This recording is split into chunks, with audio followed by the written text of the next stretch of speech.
ओम नमो भगवते वासुदेवाय नमः। स्वागत है आप सभी का मेरे एच भारद्वाज यूट्यूब चैनल पर। पुत्र प्रदान करने वाली पुत्रदा एकादशी की कथा। स्वयं भगवान श्री कृष्ण ने धर्मराज युधिष्ठिर को बताया कि हे युधिष्ठिर, जिनको भी पुत्र की कामना है, किसी कारण से पुत्र प्राप्ति नहीं हो पा रही है, तो इस कथा का जितनी बार हो सके श्रवण जरूर करें।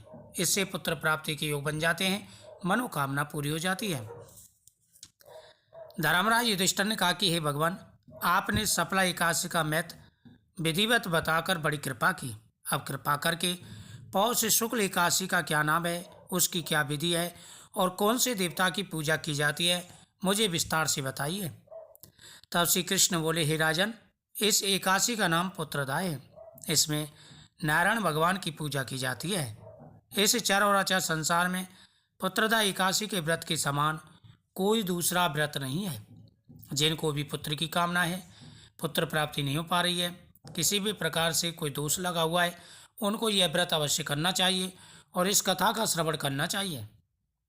इसके पुण्य से मनुष्य तपस्वी, विद्वान, लक्ष्मीवान और पुत्रवान होता है। इसकी मैं एक पौराणिक कथा सुनाता हूँ, जिससे इस कथा के महत्व के बारे में आपको पता चलेगा कि इस कथा का श्रवण करने का कितना महत्व और व्रत रखने से किस प्रकार से पुत्र प्राप्ति होती है। ध्यान से सुनो। भद्रावती नगरी में सुकेतुमान नाम का एक राजा राज्य करता था। उसके कोई पुत्र नहीं था। उसकी स्त्री का नाम सभ्या था।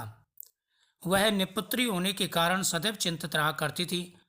पुत्रीन राजा के पिता रो रो कर पिंड लेते थे और सोचा करते थे कि इसके बाद हमको कौन पिंड देगा। राजा के पुत्र न होने के कारण बंधु बांधव, धन, हाथी, घोड़े, राज्य तथा मंत्री, इन सब में से किसी चीज से संतुष्ट नहीं थी। वह सदैव यही विचार करता था कि मेरे मरने के बाद मुझको कौन पिंडदान देगा। बिना पुत्र के पितरों और देवताओं का ऋण कैसे चलेगा। जिस घर में पुत्र ना हो उसमें सदैव अंधेरा रहता है। इसलिए मुझे पुत्र की उत्पत्ति के लिए प्रयत्न करना चाहिए। जिस मनुष्य ने पुत्र का मुख देखा वह धन्य है। उसको इस लोक में यश और परलोक में शांति मिलती है, अर्थात उसके दोनों लोग सुधर जाते हैं। पूर्व जन्म के कर्म से इस जन्म में पुत्र धन प्राप्ति होते हैं। राजा इसी प्रकार रात दिन चिंता में लगा रहता। एक समय राजा ने अपने शरीर को त्यागने का विचार किया, परंतु आत्मघात को महान पाप समझकर उसने ऐसा नहीं किया। एक दिन राजा ने विचार करता हुआ अपने घोड़े पर चढ़कर वन में चल दिया और पक्षी व वृक्षों को देखने लगा। उसने देखा कि वन में मृग, व्याघ्र, सूगर, सिंह, बंदर, सर्प आदि सब भ्रमण कर रहे हैं। हाथी अपने बच्चे और हथनियों के बीच में घूम रहे हैं।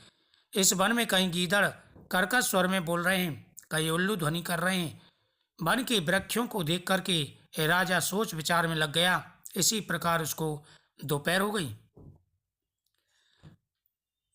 वह मन में विचारने लगा कि मैंने कई यज्ञ किए, अनुष्ठान किए, ब्राह्मणों को भोजन से तृप्त किया, फिर भी यह दुख मुझे क्यों प्राप्त हुआ।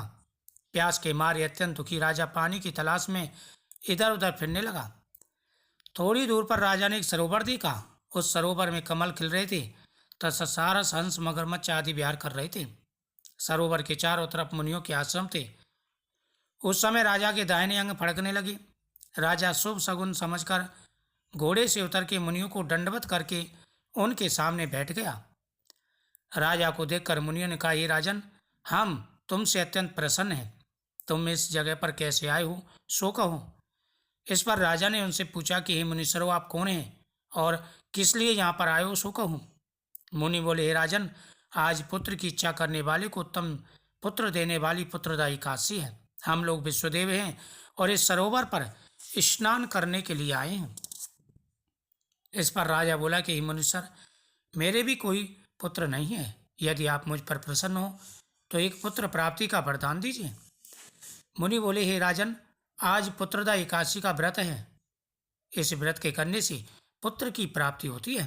भगवान की कृपा से तुम्हें अवश्य ही पुत्र का सुख प्राप्त होगा।